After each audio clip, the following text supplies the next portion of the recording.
Each new and terrifying historical event was credited to him.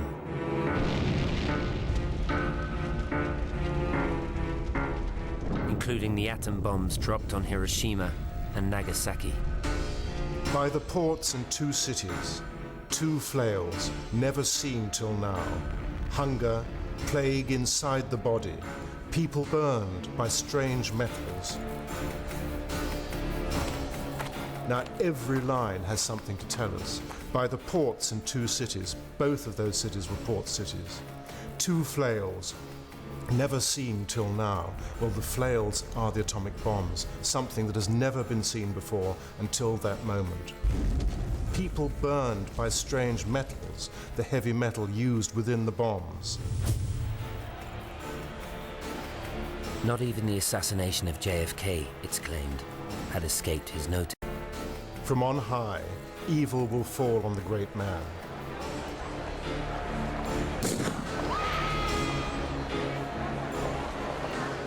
A dead innocent will be accused of the deed.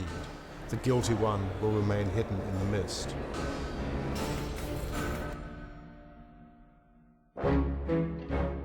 To supporters of Nostradamus, the evidence seems overwhelming.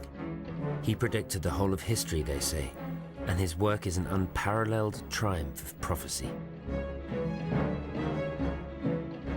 What Nostradamus offered both to his own people and to us was that magic mirror which would show you what was round the corner. But there's just one awkward problem for Nostradamus' supporters.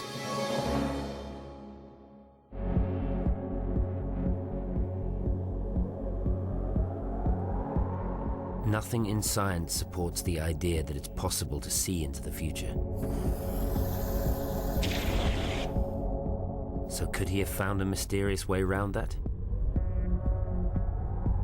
At the heart of his method of prophecy were his visions. Nostradamus was convinced he did have divine inspirations, or to have paranormal abilities, precognitive visions, or whatever you want to call them. He even said that in his family it was widespread that people from his ancestors had also visions similar like he did. He thought that this was an inherited ability. Ever since the oracles of the ancient past, shamans and seers have claimed to be able to see visions. Most have used techniques to trigger them. Nostradamus had his.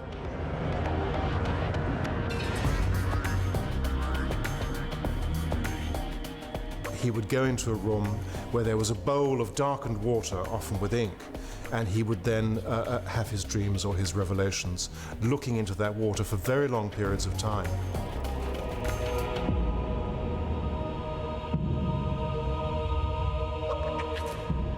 Some have claimed that with his knowledge of plants and herbs, Nostradamus might even have induced his visions. What we do know is that once he had his visions, Nostradamus then used occult learning to interpret them. His family were converted Jews. His grandfather seems to have introduced the young Michel to the mysteries of the Jewish Kabbalah.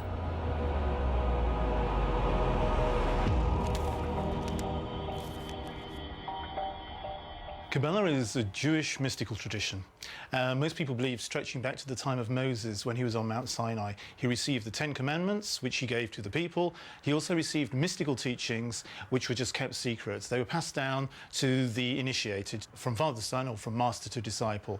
This here is a 17th century mirror of mystical Kabbalah, in which we have the number 72 here, 72 numbers. 72 was the number of angels which were most significant for Kabbalah. Each angel has a different concern. For example, here we have the Latin word amor, love. If you want to have assistance with that, you invoke a particular angel. The next one is sapientia, wisdom. Again, if you want wisdom, you invoke a different angel. Here we've got the Archangel Michael listed, which was particularly significant for Michel de Nostradams. In fact, there's a famous letter, one of the most famous letters of Nostradamus, when he talks about invoking this angel who comes to him and gives him dream revelations. He also steeped himself in one of the most important fields of study in the 16th century, astrology.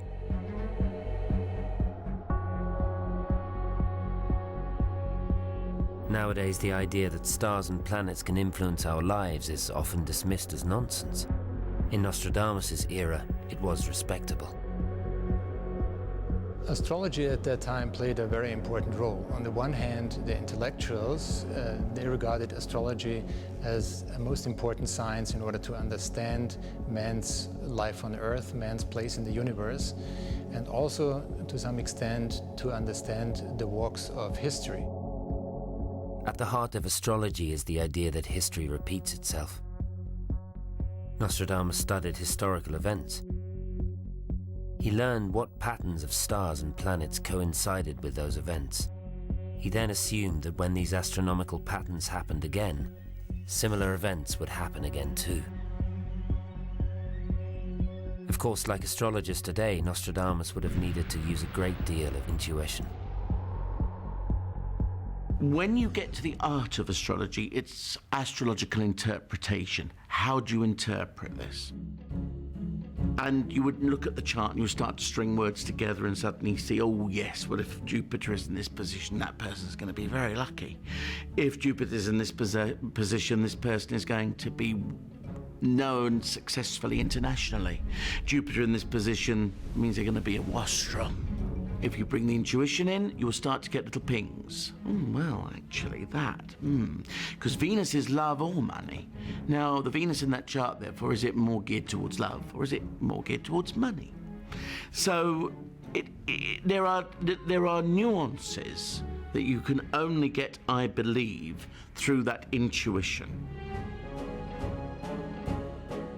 There is no evidence that any of the ways that Nostradamus used to interpret his visions, such as astrology, actually work.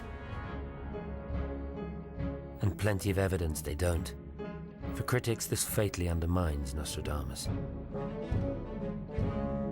What I say to the supporters of Nostradamus is tell me what's going to happen with some degree of accuracy in the future. Tell me next year, 10 years, 50 years. Tell me when the world wars are actually going to happen. And if those predictions come true, then I'll be impressed. No, I think Nostradamus was a complete and utter charlatan. The whole thing is complete and utter mumbo-jumbo. So do the strange verses of this long-dead author really refer to the events it's claimed they do?